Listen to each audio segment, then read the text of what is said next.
শিক্ষার্থীরা, আশা করি সকলে ভালো আছো। তথ্য যোগাযোগ প্রযুক্তি বিষয়ে আজকে অধ্যায় 2 নিয়ে আলোচনা করব। কমিউনিকেশন সিস্টেমস ও নেটওয়ার্কিং। কমিউনিকেশন সিস্টেমস ও নেটওয়ার্কিং দুটো ভিন্ন জিনিস, কিন্তু একটি অপরটির সাথে সরাসরি সংযুক্ত।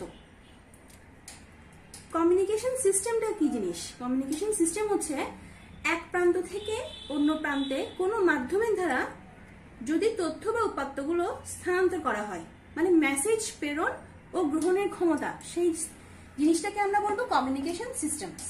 আর এই কমিউনিকেশন সিস্টেমসটা নেটওয়ার্কিং এর মাধ্যমে সম্ভব।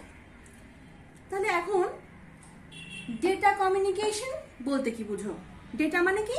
তথ্য বা উপাত্ত। তাহলে ডেটা কমিউনিকেশন কি? যে কমিউনিকেশন পদ্ধতিতে প্রেরক, মাধ্যম ও প্রাপক, প্রেরক যে প্রেরণ করবে, মাধ্যম হচ্ছে যে মাধ্যম দিয়ে যাবে, যেটার মধ্যে দিয়ে যাবে সেটা, এবং প্রাপক মানে হচ্ছে রিসিভার যে গ্রহণ করবে। এই তিনটি উপাদান ব্যবহার করে ডেটাকে এক কম্পিউটার থেকে অন্য কম্পিউটার বা ডিভাইসে, ডিভাইস বলতে বোঝাচ্ছি কি, মোবাইল আছে, স্মার্টফোন আছে, ল্যাপটপ আছে, পিডিএ আছে, এগুলো কোনোরূপ পরিবর্তন ছাড়াই তথ্য আদান প্রদান বা বিনিময়কে ডেটা কমিউনিকেশন বলে। তাহলে এই ডেটা কমিউনিকেশনের সাথে প্রথমে তিনটা জিনিস পড়েছো, প্রেরক পড়েছো, মাধ্যম, প্রাপক। এই তিনটা মাধ্যমের কথা বলেছি ডেটা কমিউনিকেশনের মধ্যে। এর আগে কি আছে? উৎস, গন্তব্য। তার মানে এই পাঁচটা উপাদানের সমষ্টি হচ্ছে ডেটা কমিউনিকেশন। এই উপাদানগুলো ছাড়া ডেটা কমিউনিকেট করতে পারবো না বা ডেটা কমিউনিকেশন সম্ভব না। এখন উৎস কি? উৎস হচ্ছে যে ডিভাইস থেকে ডেটাকে প্রেরণের উদ্দেশ্যে তৈরি করব আমি, সেটা হচ্ছে আমার উৎস। যেমন যে কোনো কম্পিউটার বা টেলিফোনকে আমি উৎস হিসেবে ধরে নিতে পারি। প্রেরক কি? প্রেরক হচ্ছে সেন্ডার, মানে যে প্রেরণ করবে। যে যন্ত্র বা ডিভাইসের সাহায্যে উৎস থেকে ডেটাটা প্রাপকে যাবে, উৎস থেকে ডেটা প্রাপকে যাবে, সেন্ডার এই মাধ্যমের মধ্য দিয়ে প্রাপককে পাঠাবে, রিসিভারকে রিসিভ করতে বলবে, সেটা হচ্ছে প্রেরক। ট্রান্সমিশন মাধ্যমে, মাধ্যমটা হচ্ছে ট্রান্সমিশন মাধ্যম বা কমিউনিকেশন চ্যানেল। অর্থাৎ আমি ডেটাকে এক স্থান থেকে অন্য স্থানে নেওয়ার সময় যে মাধ্যমটার মধ্যে দিয়ে যাবে, তাহলে এখন এখানে মাধ্যম কিন্তু অনেক রকম হতে পারে। এই মাধ্যমটা অনেক রকম হতে পারে, সেটা তার মাধ্যম হতে পারে, radio wave, microwave, satellite, telephone, optical fibre. Optical fibre কিন্তু একটা প্রধান মাধ্যম। এই যে কোনো একটা মাধ্যমের মধ্য দিয়ে ডেটা ট্রান্সফার হবে। প্রাপক যে গ্রহণ করবে, মানে কম্পিউটার এর সাথে যুক্ত মডেম বা রাউটার। এখন এই মডেম বা রাউটার কিন্তু সেন্ডারও, এই মডেম বা রাউটার কিন্তু আবার সেন্ডারও। সেন্ডার মানে কি? প্রেরক। তার মানে যে যন্ত্র বা ডিভাইসের সাহায্যে উৎস থেকে ডেটা প্রাপকের উদ্দেশ্যে পাঠাবো, সেখানে উভয় মাধ্যমেই একটি ডিভাইস থাকতে হবে। প্রেরকের মধ্যেও থাকতে হবে, প্রাপকের মধ্যেও থাকতে হবে। সেই ডিভাইসগুলো কি বলছি? মডেম, রাউটার, গেটওয়ে, এগুলো। এখন এগুলোর বিস্তারিত বর্ণনা, এগুলো কিভাবে কাজ করবে, এগুলো আমি পরবর্তীতে আলোচনা করব। শেষ মাধ্যমটা কি? শেষ উপাদানটা কি? গন্তব্য। এই গন্তব্যটা কি? গন্তব্য হচ্ছে সর্বশেষ যার কাছে বা যার উদ্দেশ্যে আমি ডেটাটা পাঠাবো, সেখানে গিয়ে ডেটাটা জমা হবে। অর্থাৎ রিসিভার রিসিভ করার পরে ডেটাটা ওখানে গিয়ে জমা হবে, সেটা হচ্ছে গন্তব্য। যেমন যে কোনো পার্সোনাল কম্পিউটার বা সার্ভার গিয়ে ডেটাটা জমা থাকবে, সেটা হচ্ছে গন্তব্য। এবার আসো গুরুত্বপূর্ণ প্রশ্ন, ব্যান্ডউইথ। ব্যান্ডউইথ বা ডেটা ট্রান্সমিশন স্পিড বলতে কি বুঝো? ব্যান্ডউইথ বা ডেটা ট্রান্সমিশন স্পিড বলতে কি বুঝো? অর্থাৎ ডেটা ট্রান্সমিশনের জন্য পর্যাপ্ত ফ্রিকোয়েন্সির একটি নির্দিষ্ট রেঞ্জ বা সীমা। রেঞ্জ বা সীমা মানে কতটুকুর মধ্যে ডেটা ট্রান্সমিট হতে পারবে, সেই রেঞ্জ বা সীমাটা হচ্ছে ডেটা ট্রান্সমিশন স্পিড। তার মানে আমি যদি এটাকে ব্যাখ্যা করে বলি, তাহলে বলবো কোনো কমিউনিকেশন সিস্টেমের ব্যান্ডউইথ যত বেশি হবে এবং এর সাহায্যে নির্দিষ্ট সময়ে তত বেশি পরিমাণ ডেটা ট্রান্সমিট করা যাবে। অর্থাৎ এক কম্পিউটার থেকে যখন অন্য কম্পিউটারে যাব, তখন ডেটা স্থানান্তরের হারটাকে বলবো হার। ডেটা স্থানান্তরের হার। কেন হার বলছি? এই শব্দটি যদি সংজ্ঞার মধ্যে উল্লেখ না করো, তাহলে ব্যান্ডউইথ বা ডেটা ট্রান্সমিশন স্পিড এই সংজ্ঞাটি ভুল হবে। আমাকে বলতে হবে এক কম্পিউটার থেকে অন্য কম্পিউটারে বা এক ডিভাইস থেকে অন্য ডিভাইসে ডেটা স্থানান্তরের হারকে ডেটা ট্রান্সমিশন স্পিড বলে। এই জন্যই একে আমি প্রকাশ করি বিপিএস দিয়ে। বিপিএস মানে বিট পার সেকেন্ড, এই পার অর্থই হচ্ছে হার। ব্যান্ডউইথকে তাহলে কি দিয়ে প্রকাশ করব? বিট পার সেকেন্ড দিয়ে। তার মানে যে সিস্টেমের ব্যান্ডউইথ যত বেশি হবে তত বেশি পরিমাণ ডেটা স্থানান্তর করতে পারবো, অর্থাৎ কমিউনিকেশন তত বেশি সুবিধা হবে। আর যে ডেটা ট্রান্সমিশন স্পিডের ব্যান্ডউইথ যত কম, অর্থাৎ কম পরিমাণ তথ্য আমি সেখান দিয়ে প্রবেশ করাতে পারবো। এটাই হচ্ছে সহজবোধ্য জিনিস। এখন ব্যান্ডউইথকে কিন্তু কেবিপিএস, এমবিপিএস, জিবিপিএস, টিবিপিএস দিয়ে পরিমাপ করা হয়, অর্থাৎ এইগুলো হচ্ছে বিট পার সেকেন্ড, মানে এই এককগুলো এককের মাধ্যমে প্রকাশ করা হয়। এখন ডেটা ট্রান্সমিশন স্পিডকে কিন্তু 3 ভাগে ভাগ করা হয়েছে: narrow band, voice band, broadband. Narrow band এবং ভয়েস ব্যান্ডের সাথে তোমরা পরিচিত নাও, কিন্তু ব্রডব্যান্ড শব্দটির সাথে পরিচিত। তাহলে প্রথমে ন্যারো ব্যান্ড দিয়ে আসি। ন্যারো ব্যান্ড হচ্ছে, ন্যারো কথাটার অর্থ হচ্ছে যে খুবই কম, একদম সূক্ষ্ম বা খুব ছোট জিনিসকে আমরা বলি ন্যারো। তাহলে সবচেয়ে কম স্পিডের ব্যান্ড হচ্ছে ন্যারো ব্যান্ড, এবং এটার স্পিডের ক্ষমতা হচ্ছে যে 45 থেকে 300 বিপিএস, মানে খুবই কম, 45 থেকে 300 বিপিএস। তাহলে চিন্তা করতে পারছো যে ন্যারো ব্যান্ডের মধ্যে দিয়ে যে পরিমাণ ডেটা ট্রান্সমিট হবে সে ডেটা ট্রান্সমিটের হার কিন্তু অনেক কম।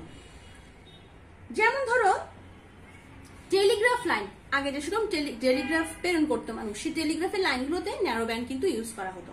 এবার আসো ভয়েস ব্যান্ড।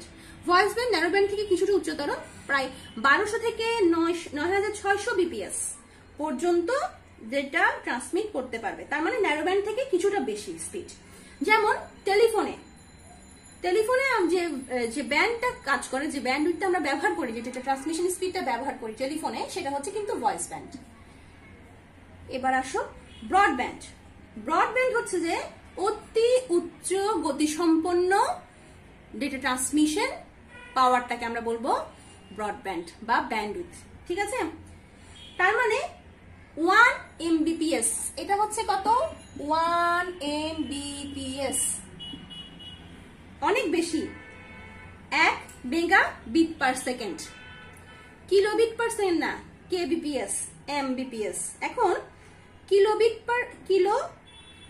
পার সেকেন্ড, এটাকে আমরা কিভাবে হিসাব করব? দেখো, 1 দ্বারা কি বুঝাবো? 1 দ্বারা বুঝাচ্ছি যে 1 কিলোবিট সমান 1024 বিট। কত বিট? 1024। তাহলে 1 মেগাবিট পার সেকেন্ড, তার মানে হচ্ছে যে 1024 কিলোবিট পার সেকেন্ড। কিলোবিট থেকে আসবে মেগাবিট, মেগাবিট থেকে আসবে গিগাবিট, গিগাবিট থেকে আসবে টেরাবিট। সেজন্যই বলেছি কেবিপিএস, এমবিপিএস, জিবিপিএস, টিবিপিএস। আর এটা আমাকে মাথায় রাখতে হবে, 1024 বিট সমান 1 কিলোবিট। 1024 সমান বিট সমান 1 কিলোবিট। এভাবে প্রত্যেকটা জিনিস হিসাব করব আমি। পরবর্তী এই প্রশ্নটা কিন্তু খুবই গুরুত্বপূর্ণ। ব্যান্ডউইথ কি, ডেটা ট্রান্সমিশন স্পিড বলতে কি বুঝো, narrow band, voice band, broadband কি, এই প্রশ্নগুলো খুবই গুরুত্বপূর্ণ, এবং গুরুত্বপূর্ণ প্রশ্নগুলোকে আমি স্টার চিহ্ন 2বার দিয়েছি। এবার আসো ডেটা ট্রান্সমিশন মেথড বলতে কি বুঝো। যে পদ্ধতিতে এক কম্পিউটার থেকে অন্য কম্পিউটারে বা এক ডিভাইস থেকে অন্য ডিভাইসে ডেটা স্থানান্তর হয়, স্থানান্তরের পদ্ধতিটা, মেথড মানে কি? পদ্ধতি। মেথড আর মোডের মধ্যে কিন্তু অনেক পার্থক্য আছে। মেথড মানে কি? পদ্ধতি। সেই পদ্ধতিটাকে আমি বলবো ডেটা ট্রান্সমিশন মেথড। এখন ডেটা ট্রান্সমিশন মেথড মূলত 2টো শ্রেণীতে বিভক্ত। প্রথমটা হচ্ছে প্যারালাল ট্রান্সমিশন, দ্বিতীয়টা হচ্ছে সিরিয়াল ট্রান্সমিশন। প্যারালাল মানে হচ্ছে একাধিক বিট একই সাথে ট্রান্সমিট হবে, আর সিরিয়াল মানে হচ্ছে যে পদ্ধতিতে প্যারালালের মধ্যে একই সাথে ট্রান্সফার হয়, এই ক্ষেত্রে একই পদ্ধতিতে একটির পর একটি বিট ট্রান্সমিট হবে সিরিয়ালে। এখন সেই সিরিয়াল ডেটা ট্রান্সমিশন মেথডকে তিনটা ভাগে ভাগ করেছি। প্রথমটা হচ্ছে অ্যাসিনক্রোনাস, সিনক্রোনাস, আইসোক্রোনাস। এখন এই অ্যাসিনক্রোনাস, সিনক্রোনাস, আইসোক্রোনাস শব্দগুলোর থেকেই প্রথমে আমি সংজ্ঞাটা নির্ধারণ করব। ক্রোনাস শব্দটির অর্থ কি? ক্রোনাস শব্দটির অর্থ হচ্ছে সময়। আর অ্যাসিন, গ্রিক ভাষায় অ্যাসিন বলতে বোঝায় সাথে নয়। তাহলে আমি যদি এখন এই শব্দ দুটি থেকেই অর্থ খুঁজে বের করি, তাহলে আমি বলবো সময়ের সাথে নয়। ক্রোনাস মানে সময়, অ্যাসিন মানে সাথে নয়, তাহলে সময়ের সাথে নয়। তাহলে যে পদ্ধতিতে কম্পিউটারে প্রেরক থেকে প্রাপকে data character by character transmit হবে, ক্যারেক্টার বাই ক্যারেক্টার মানে হচ্ছে একটি বাইটের পরে আরেকটি বাইট এভাবে ট্রান্সমিট হবে, সেটাকে আমি বলবো অ্যাসিনক্রোনাস ডেটা ট্রান্সমিশন মেথড। এবং সম্পূর্ণ 10 বিটের মধ্যে কাজ সম্পন্ন হয়। কয়টা বিট? 10টি বিটের মধ্যে কাজ সম্পন্ন হয়। এখন এই 10টি বিটের মধ্যে প্রথম বিটটি হচ্ছে স্টার্ট বিট, সব থেকে শেষের বিটটি হচ্ছে স্টপ বিট। আর মাঝখানে কয়টা বিট থাকবে? 8টা বিট থাকবে। তাহলে স্টার্ট এবং স্টপ বিট বাদে এই 8টা বিটের মধ্যেই ডেটা ট্রান্সমিট হয়। এই জন্য সময়ের সাথে নয় বলছি, অর্থাৎ আমি একটা বিট ট্রান্সমিট করার পরে, পাঠানোর পরে অফুরন্ত সময় পাবো, সময়টা নির্ধারিত নয়। সেজন্য কম্পিউটারে কিবোর্ডে একটা কি চাপার পরে আমি অনেকক্ষণ বসে থাকতে পারি চাইলে, পরবর্তী কিটা কোনটা চাপবো। এই পদ্ধতিতে যেটা ট্রান্সমিটটা হয় সেটা কিন্তু অ্যাসিনক্রোনাস, অর্থাৎ আমি স্টার্ট বিট দিয়ে শুরু করবো, বুঝাবো যে আমি সিগন্যালটা দিচ্ছি, স্টপ বিট দিয়ে আমি শেষ করব, সিগন্যালটা আমি শেষ করলাম। এটা হচ্ছে অ্যাসিনক্রোনাস ডেটা ট্রান্সমিশন মেথড। এবার পরবর্তীটাতে আসো, অ্যাসিনক্রোনাসের পর আসছে সিনক্রোনাস। ক্রোনাস শব্দের অর্থ কি বলেছিলাম? সময়। সিন মানে সাথে, অর্থাৎ সময়ের সাথে, অর্থাৎ যে ডেটার ট্রান্সমিশন মেথডে ডেটাটা ক্যারেক্টার সমূহ ব্লক আকারে ট্রান্সমিট হবে। কি আকারে? ব্লক। এখন প্রশ্ন হচ্ছে ক্যারেক্টার বাই ক্যারেক্টার কি, ব্লক বাই ব্লক কি? ব্লক মানে অনেকগুলো ক্যারেক্টারের সমন্বয়ে একটা ব্লক তৈরি হয়। সেই সিনক্রোনাসে কি করে? সে ব্লকগুলোকে ট্রান্সফার করে এবং প্রায় 80 থেকে 120 এর মধ্যে হতে পারে জিনিসটা, অর্থাৎ 120 থেকে 132 হয়, 132 পর্যন্ত ডেটা ট্রান্সমিট হবে। এবং সিনক্রোনাসে শুরুতে একটা হেডার অপশন থাকে আর সবার শেষে থাকে ট্রেলার, অর্থাৎ আমি লেখার শুরুতেই হেডার দিতে পারবো এবং সবার শেষে আমি ট্রেলার বিট দিতে পারবো। এবং মাঝখানে প্রায় 80 থেকে 132টি ব্লক আকারে, ক্যারেক্টার আকারে আমি কি করতে পারবো? ডেটা ট্রান্সমিট করতে পারবো। এটি খুব দ্রুত চলে এবং সময়ের সাথে মানে হচ্ছে যে সময়ের একটা নির্দিষ্ট বিরতি থাকে। বিরতি থাকার ফলে কি হয়?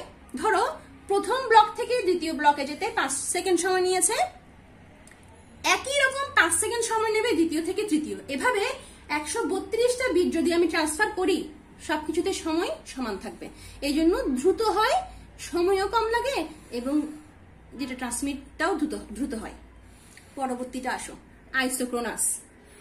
আইসোক্রোনাস হচ্ছে যে গ্রিক আইসো অর্থ সমান আর ক্রোনাস অর্থ সময়, অর্থাৎ কি বলবো? সমান সময়। অর্থাৎ যে ট্রান্সমিশন মেথডে যেটা ট্রান্সমিটের বিরতি সময় সর্বনিম্ন বলতে আমি কি বুঝাচ্ছি জানো? 0। যেটা ট্রান্সমিটের বিরতি 0 রাখবো, অর্থাৎ একটা বিট থেকে আরেকটা বিট, ব্লক, ক্যারেক্টার যেভাবে ট্রান্সমিট হোক না কেন, যেভাবে বলছি কেন, আইসোক্রোনাস মূলত অ্যাসিনক্রোনাস এবং সিনক্রোনাস এই দুটার সমন্বিত রূপ। সেজন্যই বলছি যেভাবে ডেটা ট্রান্সমিট হোক না কেন সময়ের বিরতি একদম কম, অর্থাৎ 0। এখন এটা সব থেকে সুন্দর উদাহরণ কি? সব থেকে ভালো উদাহরণ হচ্ছে আমরা যে সকল লাইভ টেলিকাস্ট দেখি সবকিছু কিন্তু এই আইসোক্রোনাস ডেটা ট্রান্সমিশন মেথডের মাধ্যমে। আমাদের এখন ভিডিও কনফারেন্সিং, টেলিকনফারেন্সিং, বিভিন্ন লাইভ প্রোগ্রাম দেখি, বিশ্বের যে কোনো প্রান্তে যে অনুষ্ঠানটাই হবে না কেন আমরা লাইভ দেখতে পারি। কিভাবে দেখতে পাচ্ছি? আইসোক্রোনাস ডেটা ট্রান্সমিশন মেথডের মাধ্যমে। এটা হচ্ছে যে সব থেকে ভালো ডেটা ট্রান্সমিশন মেথড। আচ্ছা, এখন আজকে যে পড়াগুলো পড়ালাম তার মধ্যে প্রশ্ন আকারে দিয়েছি এই জন্য যাতে তোমরা পড়তে পারো ভালো করে। এর মধ্যে গুরুত্বপূর্ণ কোনটা আমি বলেছি, ব্যান্ডউইথ বা ডেটা ট্রান্সমিশন স্পিড বলতে কি বুঝো, narrow band, voice band, broadband কি, ডেটা ট্রান্সমিশন মেথড কি, asynchronous, synchronous, isochronous, data transmission method বলতে কি বুঝো। এখন এখানে একটি প্রশ্ন গুরুত্বপূর্ণ আছে, এই প্রশ্নটির পার্থক্য আসে, অ্যাসিনক্রোনাস ও সিনক্রোনাস ডেটা ট্রান্সমিশনের মধ্যে পার্থক্য কি, পার্থক্যটা ভালো করে পড়বে, বইতে আছে। বইতে তোমরা আশা করছি তোমরা প্রত্যেকেই বই কিনেছো, যেটা আমাদের বোর্ড বই। সেই বোর্ড বইয়ে কিন্তু একটা ব্যান্ডউইথের একটা চার্ট দেয়া আছে, মানে কোনটাতে কি পরিমাণ ব্যান্ডউইথ বা রেঞ্জটা কি, সেই রেঞ্জটা একটু পড়ে রাখবে, অবজেক্টিভের জন্য গুরুত্বপূর্ণ। শিক্ষার্থীরা, দ্বিতীয় অধ্যায়ে একটা প্রথম অংশটুকু নিয়ে আজকে আলোচনা করলাম। সামনে পরবর্তী লেকচারে আমি পরবর্তী অংশ নিয়ে আলোচনা করব। এই পড়াগুলো তোমরা অবশ্যই তৈরি করে রাখবে, প্রশ্নগুলো গুরুত্বপূর্ণ। আজকে এটুকুই, ধন্যবাদ সবাইকে।